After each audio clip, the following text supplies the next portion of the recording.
Day 7 of Me vs. Me challenge start பண்ணி 1 week ஆச்சு. ஓகேஷா feel பண்றேன் இப்போ. இந்த 1 வீக்ல walking, seat cycling, diet, waking up, skin care, hair கேர்னு ஃபிசிக்கல் அப்புறம் ஸ்பிரிச்சுவல் ரொட்டீன்ஸை மேனேஜ் பண்ணி ப்ராப்பரா பண்றதுக்கான டைமை செட் பண்ணிக்கிட்டேன். நெக்ஸ்ட் வீக்லேருந்து காமர்ஸ்க்கான வேலைங்களை ஸ்டார்ட் பண்ணணும்.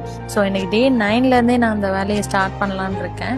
ஓகே, இந்த டே 8ஓட டயட்டில் 55 கிராம் ப்ரோட்டீன் அப்புறம் 1000-80 கேலரிஸ் எடுத்துக்கிட்டேன். அண்ட் 3 லிட்டர் வாட்டர் கம்ப்ளீட் பண்ணியாச்சு. அண்ட் சீட் சைக்கிளிங் 7 days ப்ராப்பராக முடிச்சிட்டேன் எண்ணெயோட. இப்போதைக்கு சூரியகாந்தி அப்புறம் எள்ளு விதை இது மட்டும்தான் நான் எடுத்துட்டு இருக்கேன். இது வந்து நான் பிசிஓடிக்காக எடுக்கிறேன். இதனால எனக்கு நல்ல சேஞ்சஸ் தெரியுது என்னோட பாடியில்.